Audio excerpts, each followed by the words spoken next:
예. 오늘은 사무엘상 11장부터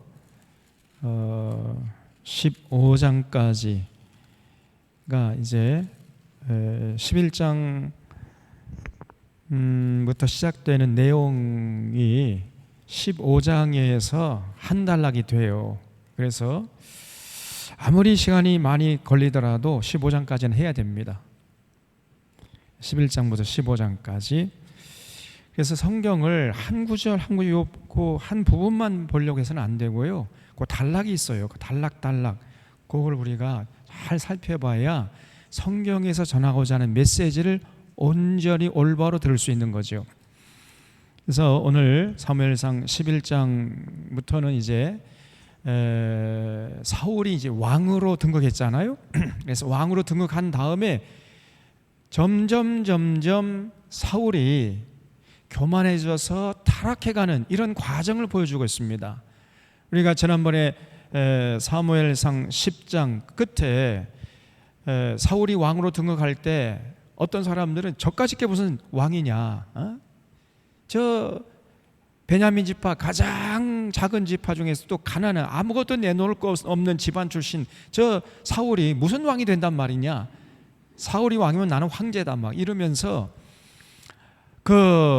기뻐하지 않고 합당한 예우를 하지 않은 이런 사람들이 있었잖아요. 그래도 뭐 나 같은 거이 왕이 되니까 저런 사람들이 저런 당연한 거야 그러면서 잠잠했다 하지 않았습니까? 그러니까 사울이 처음에는 참 순수했어요. 그리고 착했습니다. 그러다가 이제 조금 권력의 맛을 보면서 점점 이 사람이요 급격하게 변질되어 가고 타락해 가고 교만해져 가지고 결국은 하나님께 버림받아요. 이런 과정이 쭉 11장, 12장, 13장, 14장, 15장까지 나옵니다. 자, 그래서 오늘 그것을 이제 빠른 속도로 살펴보면서 은혜와 진리를 나누겠습니다. 여기 11장 1절 보세요. 암몬 사람 나하스가 올라와서 길르앗 야베스에 맞서진 침에 야베스 모든 사람들이 나하스에 이르되 우리와 언약하자 그리하면 우리가 너를 섬기리라. 이렇게 이제 협상을 제안했는데 암몬 사람 나하스가 거절했다는 거지요. 그러면서 하는 얘기가 이 2절에 암몬 사람 나하스가 그들에게 이르되 내가 너희 오른 눈을 다 빼야 너희와 언약하리라. 이렇게 잔인하게 나와요. 너희들의 두 눈을 다 빼기 전에는 너희와 언약할 수가 없다. 무슨 말이죠? 니놈들 다 죽여버리겠다 이 말. 여러분, 사람이요 이렇게 잔인하면은 그 사람은 자기가 한 짓 그대로 되돌려 받습니다. 우리 하나님이 절대 그런 잔인한 사람을 가만두지 않습니다, 여러분. 어떻게 이렇게 사람이 잔인할 수 있어요? 아니, 항복하겠다, 협상하겠다 이렇게 하는데도 싫다는 거예요. 니놈들 다 두 눈을 빼야 협상하겠다 이렇게 나오니 이렇게 잔인한 자는요 절대 그 인생이 평안할 수가 없는 것입니다. 자기가 행한 대로 거두게 돼요. 그래서 아이고 이 야베스 이제 장로님들이 큰일 났다 이거 해가지고 이제 사울에게 전령을 보낸 거예요. 그랬더니 사울이요 그 말을 들을 때 여기 6절에 보면요 하나님의 영이 그러니까 성령에 크게 감동되어 가지고 전국에 방을 붙여 가지고 길르앗 야베스 사람을 우리가 구출하러 가자 해서 방을 붙였더니 모인 사람이 글쎄 8절에 보면요 이스라엘 자손이 30만 명이 모였더니 30만 명. 그리고 유다 사람은 3만 명. 유다 지파에서는 3만 명이 모였고 나머지 11지파에서는 30만 명이 모인 거예요. 그러니까 평균 한 3만 명 정도 이렇게 모인 거죠. 한 지파당 3만 명 정도. 대단한 숫자 아닙니까? 그 옛날에 왜 이렇게 많이 모였을까요? 여러분, 이 사울이 왕이 된 다음에 제일 먼저 길르앗 야베스 사람을 구출해 간 그 동기가 뭐겠습니까? 그렇죠. 어떤 관계였어요? 길르앗 야베스 사람하고 사울과의 관계는 어떤 관계였습니까? 사돈 관계잖아요. 사돈. 우리가 사사기 살펴봤죠? 사사기 마지막에서 베냐민 지파가 다 죽임을 당하고 600명만 살아남았지요. 그 600명 중에 400명을 그 400명의 아내들을 어디에 가서 얻었습니까? 길라 야베스에 가서 얻었잖아요. 길라 야베스 처녀들을 데려다가 자기 아내 삼았지 않았습니까? 그러니까 베냐민 지파하고요 길라 야베스 사람 아주 굉장히 가까운 친척이었단 말이에요. 그래서 이 사울이요 아주 분기탱천해 가지고 전국에 방을 붙이고 이 전쟁에 참가하지 않은 자들은 가만두지 않겠다 막 그러니까 이제 모든 사람들이 이제 몰려든 거죠. 그래서 33만 명이 나가서 싸운 거예요. 대군이죠. 결국은요 아주 큰 승리를 거두고 돌아온 겁니다. 11절에 보면 이튿날 사울이 백성을 3대로 나누고 새벽에 적진 한가운데로 들어가서 날이 더울 때까지 암몬 사람들 침에 남은 자가 다 흩어져서 둘도 함께한 자가 없었다라 그랬죠. 그날 대승을 거둔 거예요. 이렇게 해서 이제 전쟁에서 승리하고 돌아오니까 또 이 아주 권력에 아부하는 놈들이 언제나 동서고금망론하고 있습니다. 이 권력에 아부해가지고 자기 한몫 챙기려고 하는 이런 사람들이 언제 어디서나 있어. 이 간신배 같은 이런 사람들이 있다니까요. 그래서 그 사람들이 여기 12절 보면 백성이 사무엘에게 이르되 사울이 어찌 우리를 다스리겠냐 한 자가 누구니까 그들을 끌어내소서 우리가 죽이겠나이다. 이렇게 나오네요.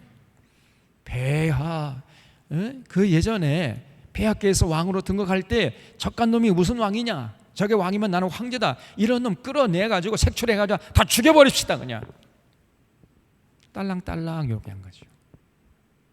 꼭 이런 권력에 과행 충성하는 이런 것들이 있다니까요.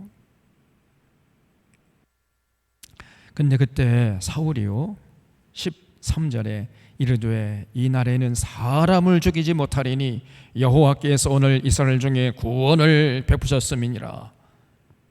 무슨 말이에요?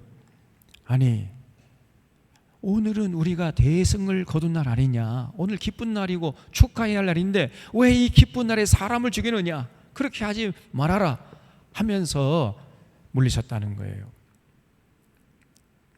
그러니까 아직도 이때만 해도 사울이 상당히 순수하고 제정신을 가진 사람이었죠. 그런데 이렇게 이제 사람이 제일 처음에는 참 순수하고 착하고 제정신이었는데 점점 이제 교만해집니다. 그래서 여기 12장을 보면은요 이제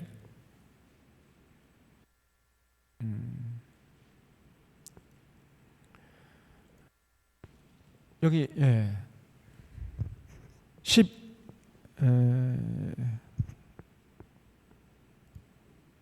11장 여기 좀 보세요. 이게 오늘은 조금 뭔가 아마 인터넷에 기술적으로 좀 문제가 있는 것 같습니다. 그래서 감안해서 좀 들어주시면 좋겠고요. 오늘은 전쟁의 승리를 맛보는 기쁜 날인데 왜 사람을 죽이느냐 이러면서 사울이요 그 자기를 비방한 사람들을 죽이지 않았다는 거예요. 그 정도로 사울이 처음에는 순수하고 겸손했습니다. 그런데 이제 막 급격하게 변질되어가는 모습을 볼 수 있는데 이제 12장에서는 이제 사울이 이제 이스라엘 백성들이 염려가 된 거예요. 그래서 이스라엘 백성들에게 일장 연설을 하는 내용으로 되어 있습니다. 그래서 사무엘이 여기 3절 보면요, 내가 여기 있나니 여호와 앞과 그의 기름 부음을 받은 자 앞에서 내게 대하여 증언하라. 내가 누구의 소를 빼앗았느냐, 누구의 나귀를 빼앗았느냐, 누구를 속였느냐, 누구를 압제했느냐, 내 눈을 흐리게 하는 뇌물을 누구의 손에서 받았느냐. 그리했으면 내가 그것을 너희에게 갚으리라 하니 그들이 이르되 당신이 우리를 속이지 않았고 압제하지 않았고 누구의 손에서든지 아무것도 빼앗은 것이 없나이다 하니라 그랬지요. 이제 사무엘이 나이가 들어가지고 이제 은퇴할 즈음에 이스라엘 백성들에게 마지막 고별 연설을 하는 장면인 12장인데 그 백성들 앞에서 내가 사사로 있는 동안에 내가 권력을 남용해서 너희들의 재산을 갈취해 간 적이 있느냐? 그랬더니 백성들이 이구동성을 한다는 말이 단 한 번도 그런 적이 없습니다. 이렇게 대답하는 거예요. 그러니까 사무엘이 사사의 권력을 남용해가지고 자기 뱃속 챙기는 이런 짓은 단 한 번도 눈꼽만큼도 생각해 본 적이 없다는 거예요. 야, 사무엘이 정말 올곧게 자기 사명을 감당했던 것입니다. 오늘 이런 사무엘 같은 사람이 우리의 제도자가 되면 참 좋겠지요. 저런 이유는 아무 자기 장모가 단돈 10원 한 장 이익 본 적이 없다. 새빨간 거짓말입니다. 그리고 자기 아내가 주가 조작 통해서 1원 한 장 이익 본 적 없다. 손해봤다. 새빨간 거짓말입니다. 여러분, 그 거짓말은 그게 이제 드러나면요, 당선 무효예요. 그거. 보통 사람들이 그렇게 이제 부정한 일을 한 것이 탄로나면요, 좀 위축되고 좀 창피한 줄도 느끼고 좀 그렇게 되거든요. 그런데 안 그래요. 뻔뻔하게 그지없습니다. 이건 뭐라 말하지요? 양심에 화인 맞은 거예요. 저 사람은 부끄러움을 모르는 사람입니다. 아니, 자기가 뭘 잘못하고 있는지조차 모르는, 자기가 거짓말 해놓고는 안 했다는 거예요. 자기가 말하는 것도, 방금 말한 것도 자기가 안 했대. 5천만이 다 보고 있는데 안 했다는 거예요. 어떻게 저렇게 뻔뻔할 수 있습니까? 저 사람은요, 보통 사람이 아닙니다. 제정신이 바뀐 사람이 아니라니까요. 빨리 병원에 갈 사람이에요. 저런 사람이 5천만의 운명을 좌지우지하는 그런 자리에 앉아 있으니 이게 나라가 어떻게 되겠냐 말이에요. 이게 정말 심각한 문제입니다, 여러분. 그래서 자신을 위해서 빨리 그 자리에서 내려와야 돼요. 아니면 끌어내려야 됩니다.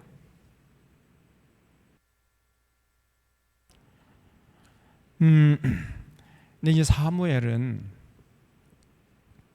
단 한 번도 권력을 사용해 가지고 누구의 소나 양이나 나귀를 강탈해 간 적이 없다는 거예요. 백성들이 다 인정했습니다. 그 정도로 참 아주 올곧게 백성들을 섬기는데 자기 권력을 사용했지, 내가 사사다 그러면서 군림하는 이런 모습을 보이지 않았다는 거예요.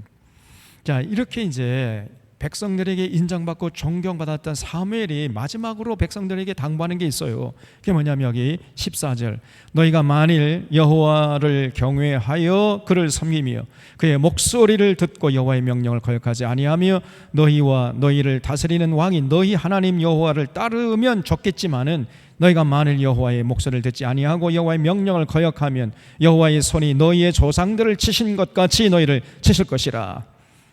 너희는 이제 가만히 서서 여호와께서 너희 목전에서 행하시는 이 큰 일을 보라 그랬죠. 그래서 지금 벌써 사무엘의 마음속에 저 사울과 이스라엘 백성들이 변질되고 타락하고 교만해질 것을 염려하는 마음이 자리 잡고 있다는 사실을 알 수 있잖아요. 만약에 그렇게 되면 반드시 하나님께서 당신들을 심판할 테니까 절대로 그런 짓 하지 말아라. 여호와 하나님 섬기고 여호와 하나님의 명령을 거역하는 이런 짓 하지 말아라 라고 신신당부하고 있어요. 그래서 여기 20절에도 보면요, 사무엘이 백성에게 이르되 두려워하지 말라. 너희가 과연 이 모든 악을 행하였으나, 이 모든 악이 뭐예요? 하나님이 이스라엘 백성들을 출애굽시켜가지고 가나안 땅까지 정착시켜가지고 살게 했는데 그 하나님의 은혜를 잊어버리고 바알을 섬기면서 하나님의 통치를 받지 않으려고 했잖아요. 하나님이 왕이심에도 불구하고 우리에게 사람 왕을 세워줘가지고 그 사람 왕이 우리를 통치하게 해주옵소서 이렇게 요구했잖아요. 그게 큰 악이라는 거예요. 하나님이 왕이시잖아요. 하나님의 통치를 받으면 되는 건데.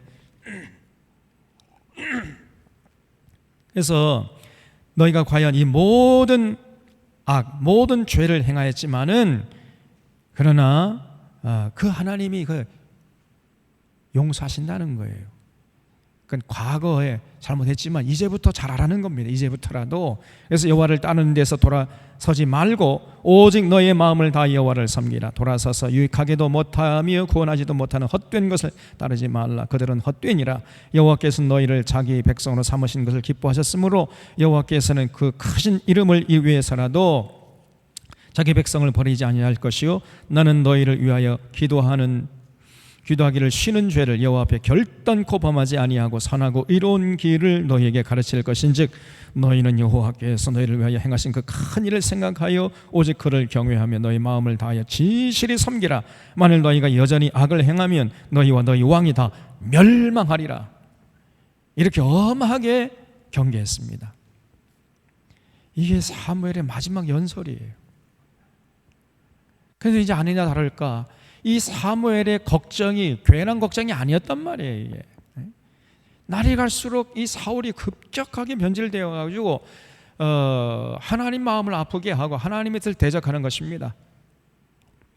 그래서 이제 13장에 보면은 여기 12장에 13장이 이제 교만해지는 사울의 모습을 볼 수가 있는데 여기 13장 1절에 사울이 왕이 될 때 40세라 그랬어요.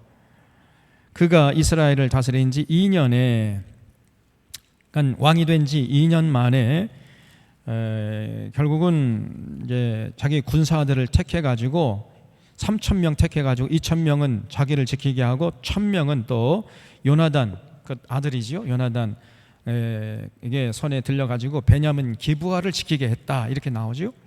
자, 그때 블레셋 군대가 쳐들어온 거예요. 5절 보면은 블레셋 사람들이 이스라엘과 싸우려고 모였는데 병거가 3만이요 마병이 6,000명이요 백성은 해변의 모래같이 많더라.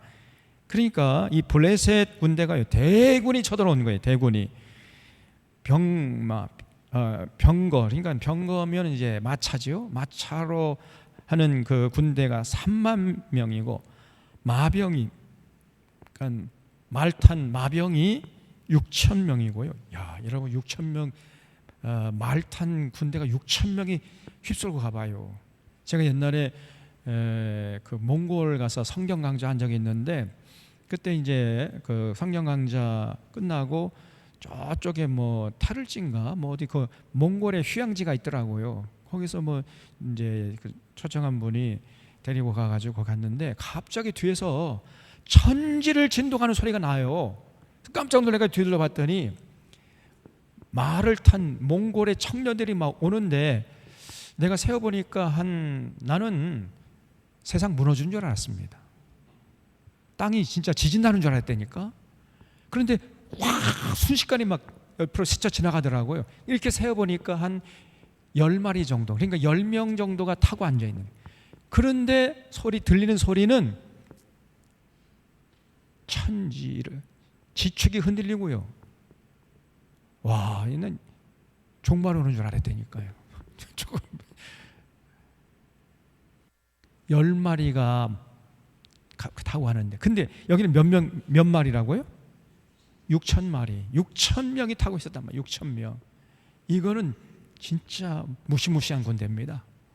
또 이제 뭐죠? 이렇게 그 땅으로 다니는 사람 뭐라고 그럽니까? 보병은 해변의 모래같이 많더라는 거예요. 해변의 모래같이 셀 수 없는 사람, 이 대군이 블레셋 군대가 쳐들어온 거예요. 그러니까 이 사울이 두렵지 않겠습니까? 그래서 이제 전쟁에 나가야 되고 두렵긴 하고 그래가지고 빨리 제사 드리고 나가자. 제사 드리려고 하는데 여러분 제사 드리려면 누가 있어야 돼요? 제사장이 있어야 되지요? 그런데 사무엘을 찾아보니까 사무엘이 보이지 않는 거예요. 약속한 기한에 오지도 않고 애따 모르겠다 그냥. 내가 제사장 노릇 해가지고 그냥 제사를 드려버리자 해가지고 사울이 제사 드려버렸어요. 그때 끝난 다음에 이제 사무엘이 온 거예요. 11절에 보면 사무엘이 이르되 왕이 행하신 것이 무엇이냐 하니 사울이 이르되 아니 백성은 내게서 흩어지고 당신은 정한 날에 오지 아니하고 블레셋 사람은 믹마스에 모였음을 내가 봤으므로 내가 이르기를 블레 사람들이 나를 치러 길갈로 내려오게 끈을 내가 여호와께 은혜를 간구하지 못하였다 하고 부득이하여 번제를 드렸나이다. 이렇게 변명을 하는 거예요. 어쩔 수 없어서 내가 그냥 제상 노릇까지 해가지고 그냥 제사 드렸습니다. 좀 이해해 주세요. 이렇게 나오는 거죠. 그러니까요, 이 사무엘이 그냥 막 노발대발한 겁니다. 벌써 그게 교만한 기가 느껴지잖아요. 그래서 여기 14절에 보면 지금은 왕의 나라가 길지 못할 것이라 여호와께서 왕에게 명령하신 바를 왕이 지키지 아니했으므로 여호와께서 그의 마음에 맞는 사람을 구하여 여호와께서 그를 그의 백성의 지도자로 삼으셨느니라 하고 사무엘이 일어나 길갈에서 떠나 베냐민 기브아로 올라가니라 그랬죠. 여기 14절 하반절에 보면 그 백성의 지도자로 삼으셨느니라, 이거는 삼으실 것이다예요. 그러니까 이게 현재예요, 미래예요, 과거예요? 삼으셨느니라 그랬으니까 과거요, 현재요, 미래예요? 과거죠. 그러니까 이거를 좀 더 정확하게 번역을 하면 이런 뜻이에요. 하나님이 당신 하는 모습을 보고 이미 또 다른 왕을 세우셨다는 거, 이미 이렇게 말을 해버렸어요. 사무엘이 사울에게. 여호와 하나님께서 이미 새로운 지도자를 세우셨습니다. 그래서 당신의 이제 통치하는 날 멀지 않아 무너질 거예요. 이렇게 얘기해 버린 겁니다. 그래서 여기 보면요, 하나님이 이미 새로운 지도자를 세우셨어, 이런 뜻이에요. 이 원어를 보면은 과거적으로 얘기해 버린 겁니다, 사무엘이. 그러면서 자리를 박차고 그냥 나가버렸어요. 그러면 사울이 여기 15절 하반절에 보면 사울이 자기와 함께한 백성의 수를 세어보니 600명, 딸랑 600명 따라오는 거예요. 저쪽은 지금 병거만 3만이고 마병 6천 명이고 백성은 뭐 메뚜기 때처럼 이렇게 많이 쳐들어왔는데 딸 600명, 게다가 무기가요 굉장히 변변치 않은 무기였단 말이죠. 여기 22절 보면 싸우는 날에 사울과 요나단과 함께한 백성의 손에는 칼이나 창이 없고 오직 사울과 그의 아들 요나단에게만 있었더라. 그러니까 칼과 창은 오직 사울과 베냐민 두 사람, 아니 사울과 요나단 두 사람에게만 있었고 나머지 600명은요 칼이나 창이 없이 그냥 막대기나 소모는 막대기 가지고 나와서 싸우겠다고 덤벼드는 거예요. 그러니까 전력 차이가 너무 현격하게 차이가 나가 도저히 승산이 없었단 말이죠. 그러니까 이제 14장에 보면은 사울이 전쟁에 나가겠는데 무서워가지고 싸울 생각을 못하는 거예요. 그래서 성체를 높이 쌓아놓고 그 속에 쏙 들어가가지고 무서워서 벌벌벌 떨고 있습니다. 그러니까 전쟁이 지지부지하게 된 거지요. 끝난 것도 아니고 안 끝난 것도 아니고. 그러니까 지루함을 견디다 못해가지고 사울의 아들 요나단이요 어느 날 아무도 모르게 자기 몸종 하나만 데리고 그 블레셋 적진에 깊숙이 쳐들어가서 단기 필마로 싸우는 거예요. 그냥 일당백입니다. 여기 14장 6절에 보면 요나단이 자기의 무기를 든 소년에게 이르되 우리가 이 할례 받지 않은 사람들에게 건너가자 여호와께서 우리를 위하여 일하실까 하노라. 여호와의 구원은 사람이 많고 적음에 달리지 아니했느니라. 이거 보세요. 거기 주십시오. 여호와의 구원은 사람의 많고 적음에 달리지 아니했느니라. 아멘이십니까? 우리 하나님의 구원은요 사람이 많든지 적든지 이건 아무런 문제가 안 돼요. 이런 믿음이 요나단이 있었다는 거예요. 그러니까 이 사울은 상당히 사람이 가벼운 사람이고요 쉽게 변질되는 사람이었는데 어떻게 그 아들은 이렇게 훌륭한 아들을 낳았는지. 요나단은 진짜 훌륭한 사람이었습니다. 그래서 하나님에 대한 믿음이 정말 올곧게 그 마음속에 자리 잡고 있었단 말이에요. 여호와의 구원은 사람이 많든지 적든지 아무나 상관없어. 그래, 너랑 나랑 둘이만 그냥 나가서 싸우자. 왜냐하면 제 아버지 이 사울이 무서워가지고 벌벌 성차 안에 들어가 지하 뭡니까 저기 참호 속에 들어가가지고 벌벌 떨고만 있어요. 전쟁할 생각을 도무지 안 하는 겁니다.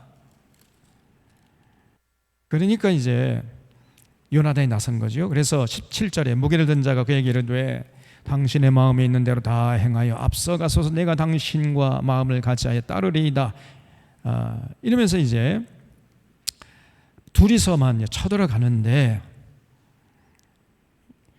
놀랍게도요. 뭐 일당백이니까 여기 13절 보면 요나단이 손발로 기어 올라갔고 무기를 든 자도 따랐더라. 블레셋 사람들이 요나단 앞에서 엎드러짐에 무기를 든 자가 따라가며 죽였으니. 그러니까 추풍낙엽이야. 그냥 이 블레셋 군대가 추풍낙엽으로 떨어져 나가는 거지요. 그러니까 요나단과 그 무기를 든 자가 반나절 가리 땅 안에서 처음으로 쳐 죽인 자가 20명 가량이다. 20명을 그냥 쳐 죽인 거예요. 그냥 일강백으로.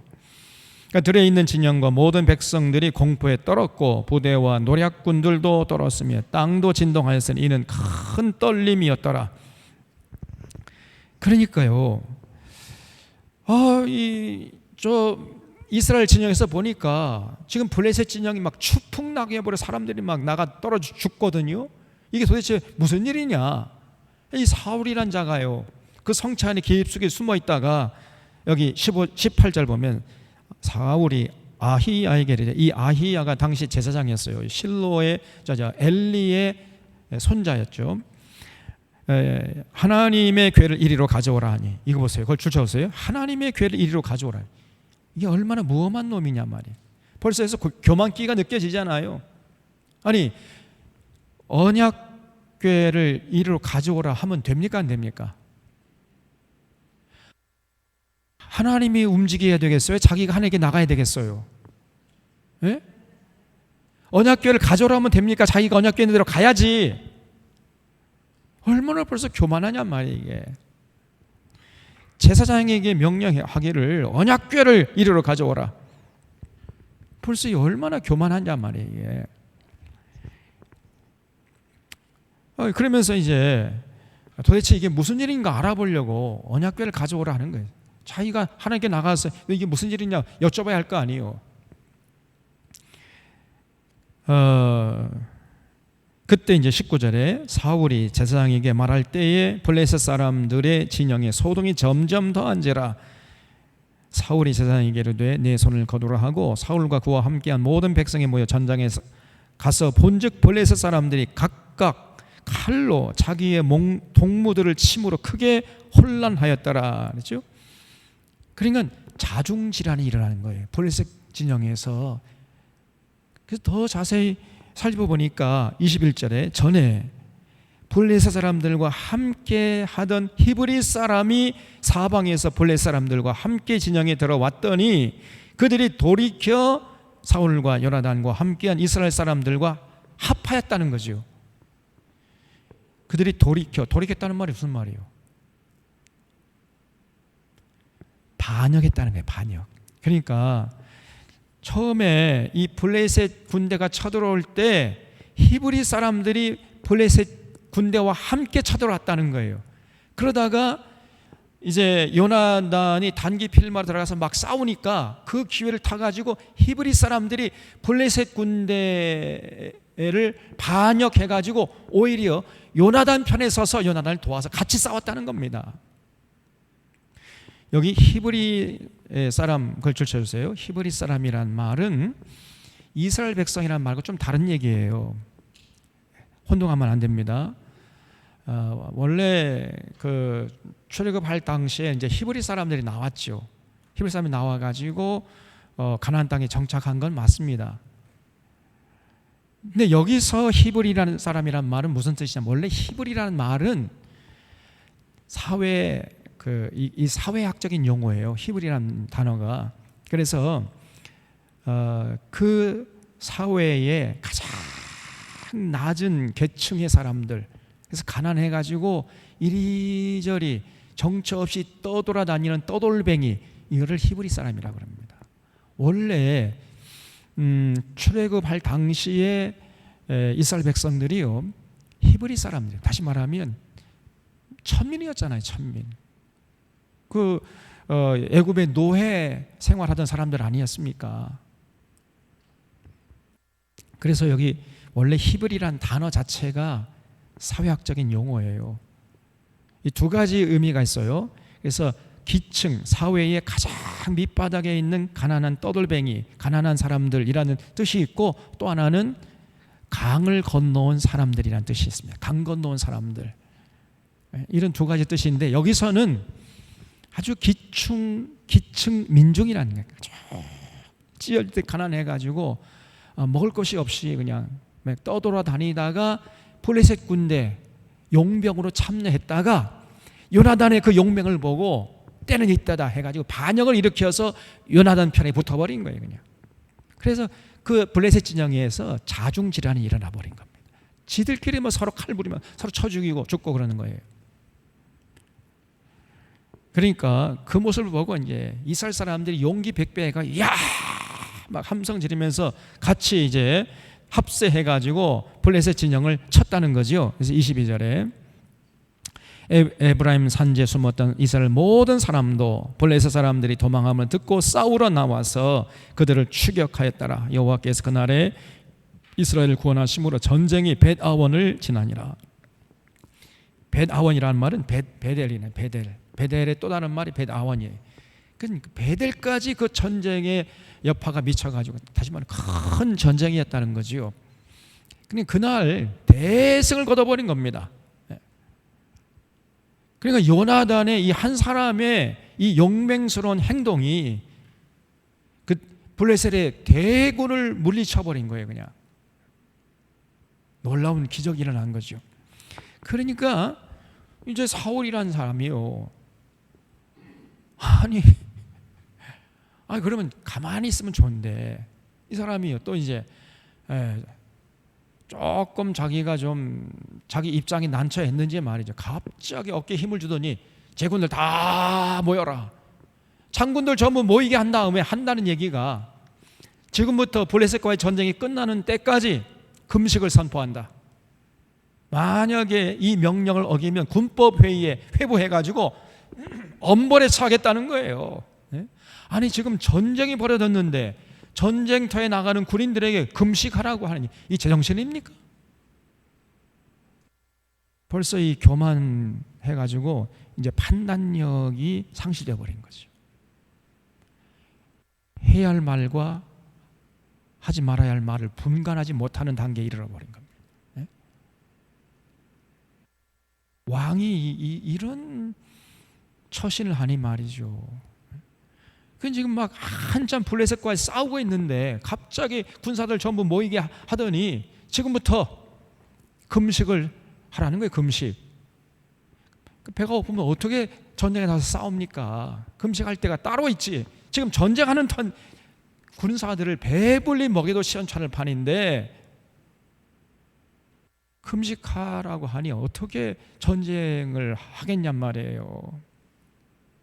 그러니까 군인들의 사기가 팍 떨어져요 지금.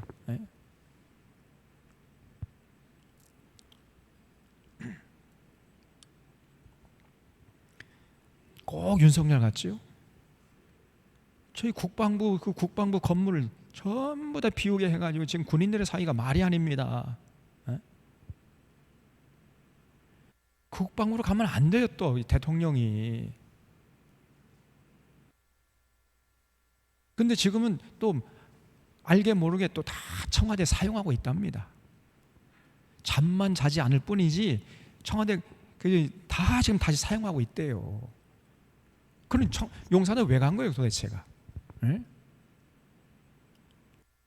청와대에 들어가면은 귀신 나온다고 무서워서 못 들어간대 이게. 천공인가 건진법사가 그 말 듣고 말이.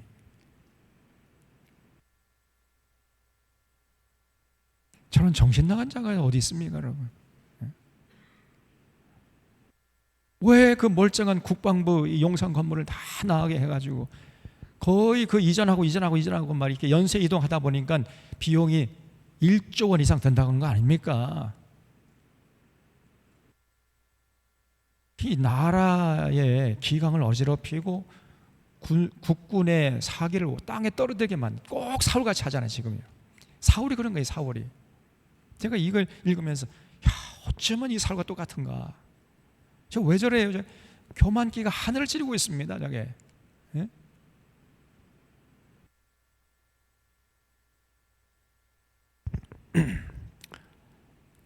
그래서 여기 24절 보면요, 이날에 이스라엘 백성이 피곤하였으니 이는 사울이 백성에게 맹세시켜 경계하여 이르기를 저녁곧 내가 내 원수에게 보복하는 때까지 아무 음식물이든지 먹는 사람은 저주를 받을지어다. 이렇게 선포해버리 금식하라는 거죠. 그러니까 뭐 군사들이 갑자기 그냥 사기가 꺾여가지고 전쟁을 못하는 거예요. 그래서 여기 29절 보면 그 소식을 듣고 요나단이 이르되 내 아버지께서 이 땅을 곤란하게 하셨도다. 보라, 내가 이 꿀 조금을 맛보고도 내 눈이 이렇게 밝아졌거든. 하물며 백성이 오늘 그 대적에게서 탈취하여 얻은 것을 임의로 먹었더라면 블레 사람을 살육함이 더 많지 아니하였겠느냐. 그러니까 요나단은 그 자기 아버지가 명령할 때 그 자리에 없었거든요. 블레과 싸우느라고. 모르고 이제 전쟁하다가 이제 보니까 수풀에 석청이 떨어져 있거든요. 그래서 석청을 먹은 거예요. 그랬더니 막 쪼르르 그 군사가 달려가지고 아니 당신 아버지가 이거 먹는 사람은 군법 회의에 회부해가지고 엄벌에 차겠다는데 큰일 났습니다. 그 소식을 알려주는 거예요. 그때 이제 요나단 하는 말이 이 말이에요. 내 아버지가 엉뚱한 명령을 했다는 거, 엉뚱한 명령을. 결국은 이제 그 사실이 결국 드러나 가지고 사울이 요나단을 죽이려고 덤벼드는 거예요. 여기 43절에 보면요, 사울이 요나단에게 이르되 내가 행한 것을 내게 말하라. 요나단이 말하 이르되 내가 다만 내 손에 가진 지팡이 끝으로 꿀을 조금 맛보았을 뿐이오나 내가 죽을 수밖에 없나이다. 사울이 이르되 요나단아 네가 반드시 죽으리라. 그렇지 않으면 하나님이 내게 벌을 내리시고 또 내리시길 원하노라. 이거는 자기 생각이에요. 하나님 뜻이 아닙니다. 하나님 무슨 벌을 내리고 안 내려요. 자기 확신에 차가지고요, 나라를 구한 전쟁 영웅인 자기 아들을 사울이 자기 명령 어겼다고 해가지고 죽이려고 덤벼들어요. 점점 판단력을 잃어버리고 미쳐가는 거죠. 제정신이 아닙니다. 왕이 되어가지고 해서는 안 될 말을 해버리고 또 해서는 안 될 행동을 해버리는 거예요. 그래서 전쟁 영웅, 지금 블레셋과 싸움에 치열하게 전투하고 있는 그 아들을 지금 죽이려고 해요, 이 사울이.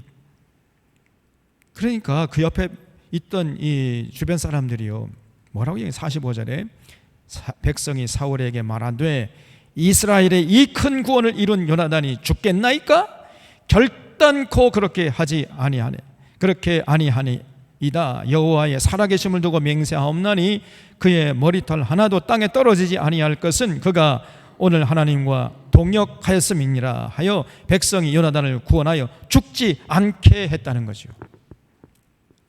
아니 당신은 오늘 한 일이 뭐요? 맨 성체 안에 들어가가지고 지하 요새에 들어가가지고 벌벌 떨기는 하지 않았어. 그래 당신 아들은 나가서 죽기 살기로 싸워가지고 지금 전쟁에서 대승을 하고 돌아왔는데 그런 당신의 아들을 당신이 죽이려고 한단 말이에요. 오늘 당신의 아들이 하나님과 동역한 사람이요. 그러면서 사울의 손에서 요나단을 끄집어내가지고 죽이지 못하게 했다는 거예요. 그래서 요나단이 간신히 살아났다는 겁니다.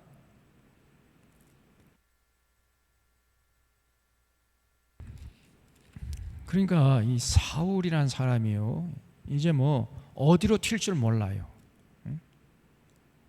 이 사람의 행동이. 그다음에 47절 보면 사울이 이스라엘 왕위에 오른 후에 사방에 있는 모든 대적 곧 모압과 암몬 자손과 에돔과 소바의 왕들과 블레 사람들을 쳤는데 향하는 곳마다 이겼어요. 그러니까 뭐 점점 더 기고 만장해진 겁니다. 용감하게 아말렉 사람들을 치고 이스라엘을 그 약탈하는 자들의 손에서 건졌더라. 사울의 아들은 요나단과 스위와 말기수아와요.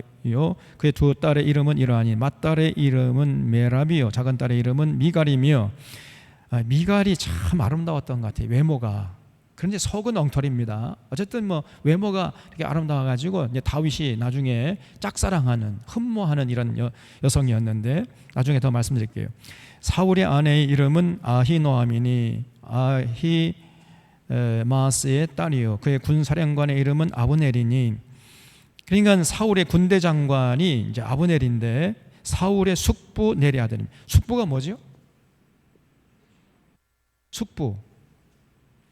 숙부는 작은 아버지죠. 작은 아버지. 그러니까 사울의 작은 아버지 넬의 아들이 아브넬이에요. 이 군대 장관이었어요. 그러니까 사울과 아브넬은 어떤 관계예요? 사울의 작은 아버지의 아들이 아브넬이니까 사울과 아브넬 어떤 관계예요? 사촌이죠. 그러니까 아주 가까운 사촌이었어요. 넬의 아들이 사울의 아버지는 기스요 기스의 아버지는 넬이니 아비엘의 아들이었더라. 사울이 사는 날 동안에 블레 사람과 큰 싸움이 있었으므로 사울이 힘센 사람이나 용감한 사람을 보면 그들을 불러 모았더라. 자, 이렇게 해서 이제 사울이 점점 교만해지고 변질되어 가지고 해서는 안 될 짓을 자꾸 하는 모습을 봤어요. 그 다음에 15장에 보면요 더 사울이 변질되어 가는 모습을 보는데 하나님께서 이제 사무엘을 보내가지고 사울에게 명령했습니다. 너 여기 2절 보면요 만군의 여호와께서 같이 말씀하시기를 아말렉이 이스라엘에게 행한 일 곧 애굽에서 나올 때의 길에서 대적한 일로 내가 그들을 벌하노니 지금 가서 아말렉을 쳐서 그들의 모든 소유를 남기지 말고 진멸하되 남녀와 소아와 젖 먹는 아이와 우양과 낙타와 나귀를 죽이라 하셨나이다니 그랬죠. 하나님이 아말렉 족속을 진멸하라는 거예요. 근데 그 이유가 뭐냐? 이스라엘 백성들이 출애굽할 때 애굽에서 나올 때 이 아말렉 족속이 그냥 아무런 무장도 하지 않고 있었던 이스라엘 백성들을 급습해가지고 약탈하고 겁탈하고 강탈하고 수탈하고 늑탈하고 이런 짓을 했단 말이에요. 그런데 그런 짓을 한 때가 지금 이 사울 왕 시대로부터 거슬러 올라가면 몇 년 전이었냐면요 약 500년 전이었어요. 500년 전에 이 아말렉 사람들이 이스라엘 백성들 출애굽할 그때에 했던 그 악한 짓을 하나님이 500년 후가 지났음에도 불구하고 그때까지 기억하고 있었다는 거예요. 여러분 우리 하나님은요 아무리 세월이 흘러가도 절대로 과거의 그 악한 짓을 회개하지 않으면요 잊지 않습니다. 여전히 기억하고 계세요. 그래서 500년 전에 했던 그 만행을 네가 가서 갚아라. 그래서 저 아말렉 족속 한 사람도 남겨두지 말고 다 진멸해버려라. 소와 양 남기지 말고 싹 다 도륙해라. 이렇게 명령을 하신 거예요. 여러분 우리 하나님이 살아계십니다. 절대로 여러분 우리가 악한 짓을 해서는 안 돼요. 내 이익을 위해서 거짓 증언하거나 또 뭐 주변 사람들의 마음속에 피눈물 흘리는 이런 짓을 하면은 하나님 다 기억하고 계셨다고 언젠가 갚아 그 몇 배로 고통을 당하게 하신단 말이에요. 그런 하나님이신 줄로 여러분 믿으시고 절대 우리 주변 사람들 마음을 아프게 하거나 피눈물 흐르게 하는 이런 짓을 하면 안 된단 말이에요. 절대 그런데 가담하거나 그런 생각 눈꽃만큼도 하면 안 됩니다. 자, 그래서 엄하게 명령했는데 사울이요 그는 하나님의 명령을 경홀히 여기고 불순종해버려요. 진멸하지 않습니다. 기름진 소 양들 다 살려도. 그래서 사무엘에 가가지고 아니 하나님이 진멸하고 그랬는데 이 양과 소의 울음소리니 무슨 이게 도대체 어찌 된 일입니까? 이거는 나는 진멸하려고 했는데 저 이스라엘 백성들이 하나님께 제사 드릴 때 필요하다고 해가지고 이스라엘 백성들이 살려둔 거예요. 그 책임을 백성들에게 전가시킵니다. 얼마나 야비하냔 말이에요. 이게 입만 열면 거짓말 해야 되는 거예요. 사울이 딱 누구랑 같지요? 어떻게 저렇게 뻔뻔스러울 수 있냔 말이에요. 이게 저는 지금 진짜 가슴이 너무 답답합니다. 고구마 10개 먹은 것처럼 답답해가지고 속이 안 내려가요. 그냥. 여러분 안 그렇습니까? 고구마 10개, 고구마 100개 먹은 것 같아요. 속이 답답해서. 저 사람 얼굴을 하루라도 안 봤으면 좋겠습니다. 정말 소원이 없겠어요.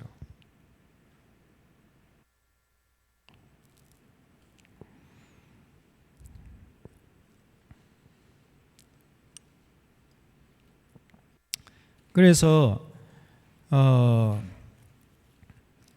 그런 얘기 듣고 여기 15장 15절에 사울이 이르되 그것은 무리가 아말렉 사람에게서 끌어온 것인데 백성이 당신의 하나님 여호와께 제사하려 하여 양들과 소들 중에서 가장 좋은 것을 남겼다는 거예요. 백성들 때문에 살려뒀다는 거죠. 백성들 하나님께 제사하려고 제사용이라는 겁니다. 거짓말로 둘러대는 거예요. 이게. 자기가 욕심 나가지고 빼돌리려고 살려놓고는 말이에요. 이 얘기를 듣고 여기 22절에 사무엘이 이르되 여호와께서 번제와 다른 제사를 그의 목소리 청종하는 것을 좋아하심같이 좋아하시겠나이까? 순종이 제사보다 낫고 듣는 것이 수양의 기름보다 나으니 그걸 줄여주십시오. 순종이 제사보다 낫습니다. 여러분, 하나님 명령 순종하는 것이 예배드리는 것보다 훨씬 더 가치 있는 일이라는 거예요. 또 듣는 것이 수양의 기름보다 낫다는 거예요. 하나님 말씀 앞에 경청하는 것이 하나님 앞에 헌금 바치는 것보다도 훨씬 더 가치 있는 일이라는 것입니다.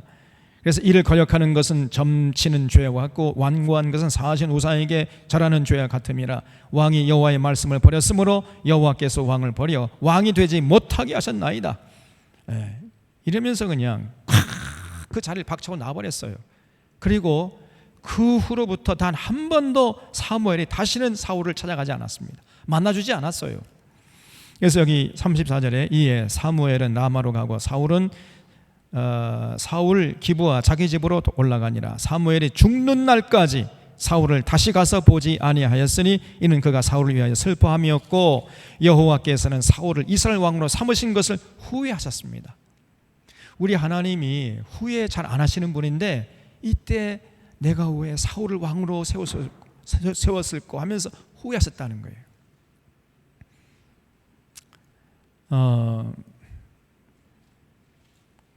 그래서 이제 사무엘이 이제 자기 집에 돌아가 가지고요 사울을 생각하기만 하면 눈물이 앞을 가리는 거예요. 저 사람이 원래는 착한 사람이었는데 왜 저렇게 갑자기 사람이 타락하고 변질하고 교만해졌을까? 왜 하는 짓마다 저렇게 하나님을 대적하는 짓을 서슴지 않고 할까? 걱정하면서 하나님 저 사울을 어떻게 좀 변화시켜 주십시오. 이렇게 눈물로 기도하고 있을 때 하나님이 사무엘에게 찾아가셨어요. 사무엘아, 내가 이미 사울을 버렸어. 너 사울을 위해서 더 이상 기도하지 마라. 내가 오래전에 사울을 버렸다는 거예요. 그래서 사울을 위해서 이렇게 슬퍼하고 앉아 있을 것이 아니라 너 언제까지 이렇게 슬퍼하고 있을 거야? 너 빨리 이새의 집에 가봐. 내가 왕을 예정해 놨으니까 그에게 가서 기름을 부어서 새로운 왕으로 세우라. 이렇게 명령하세요. 그것이 16장 1절에 나옵니다. 여호와께서 사무엘에게 이르시되 내가 이미 사울을 버려 이스라엘 왕이 되지 못하게 했거늘 네가 그를 위하여 언제까지 슬퍼하겠느냐? 뚝구치라는 거예요. 여러분, 그래서요 기도도 때가 있습니다. 여러분, 윤석열 더 이상 위해서 기도하지 말아요. 저 사람이 이제 빨리 내려와야지. 거기서 다 있으면 저 사람 회개시켜 주십시오. 그거 안 됩니다. 하나님이 이미 저를 버렸어요. 저 개과 천선하기 기대하는 것은 이건 어리석은 짓입니다. 최선은 자기가 스스로 내는 감당할 만한 능력이 안 된다 하고 내려오는 길이고, 그렇지 않으면 끌어내려야 됩니다. 우리 국민들에게 그런 권한이 있어요. 국민들이 잠깐 5년 동안 위임했는데 제정신이 아니잖아요, 지금 저게. 그래서 여러분, 이렇게 처음에는 참 사람이 착하고 순수하고 겸손했는데 권력의 맛을 보면서 이렇게 갑자기 타락해가 변질되고, 그리고 하나님의 명령을 경홀히 여기고 지 멋대로 하는 거예요. 그냥 권력을 남용하고 해서는 안 될 짓을 막 해버리고. 그래서 하나님이 이제 정말 사울을 왕으로 세운 것을 후회하셨다는 겁니다. 여러분, 교만해지면요, 이게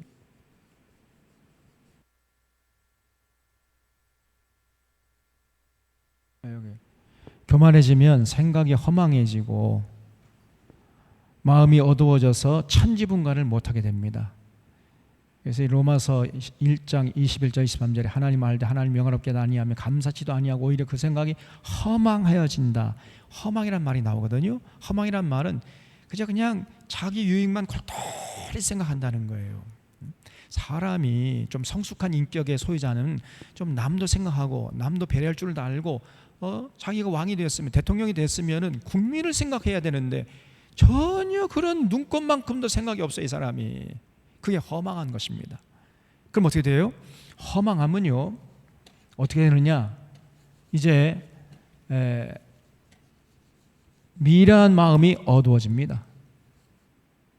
미련한 마음이 어두워져요. 그러니까 마음이 어두워지는 거예요. 생각이 허망해지면 마음이 어두워져요. 그래서 천지분간을 못하게 됩니다. 참인지 거짓인지 분별을 못하고 자기가 무슨 말을 하고 무슨 짓을 해야 되는지 몰라요. 이 똥인지 된장인지 구별을 못하고 앉아있는 겁니다. 그래서 스스로 지혜 있다 하나 자꾸만 어리석게 되어가지고 썩어지지 아니하는 하나님의 영광을 썩어질 사람과 새와 짐승과 겨다는 동물 모양의 우상으로 바꿔버려요. 그래서 자기가 지혜로운 줄 알지만 사실은 해서는 안 될 말과 행동을 서슴없이 저질러 버립니다. 그러면서도 그 사실 자체를 몰라요. 그러니까 이제 결국은 불행한 인생이 되어서 결국 스스로 자기를 파멸시키는 짓을 하다가 그냥 인생 끝나는 거죠. 그래서 이 허망하다는 게 무서운 것입니다. 사울이 허망한 것이고 오늘날 이 대한민국 대통령이 허망한 거예요.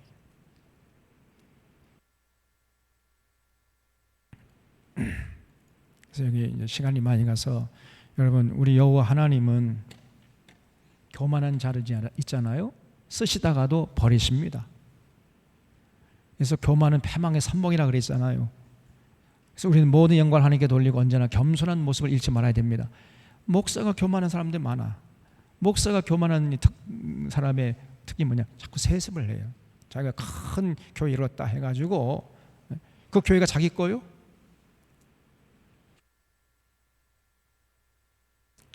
세습하다가 망하는 거지요. 남은 구원하고 자기는 지옥 갑니다. 또 대통령이 교만해서 권력을 남용하다가 망하는 거지요. 자기도 망할 뿐 아니라 국민을 불행하게 해요. 교만한 자 치고 망하지 않은 자가 없어요. 지금 역사 이래로. 절대 권력은 절대 망합니다. 절대 권력은 절대 망해. 그래서 여러분, 우리 절대 교만하지 말아야 되는데, 그렇다면 교만이 뭡니까? 우리 입장에서 교만이 뭐냐?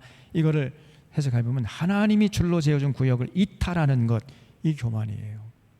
하나님이 줄로 재어준 구역이 있어요. 내가 서야 할 자리가 있고 내가 감당할 역할이 있습니다. 거기에 집중해야 돼요. 그 이상을 넘어가는 그런 생각이나 그런 행위를 하면 안 돼요. 그게 교만한 것입니다. 아니, 대통령이 해서는 안 될 권력을 자꾸 남용하잖아요, 지금. 국민의힘의 그 대표 뽑는데도 자꾸만 기웃거리면서 자기 영향을 행사하려고 하고, 이게 지금 자기 하나님이 진로 재어준 구역을 이탈하는 행위죠. 이게 교만의 특징입니다. 그래서 우리가 서야 할 자리, 우리가 감당할 사명에 집중하고 거기서 만족할 줄 알아야 돼. 그게 겸손한 것입니다.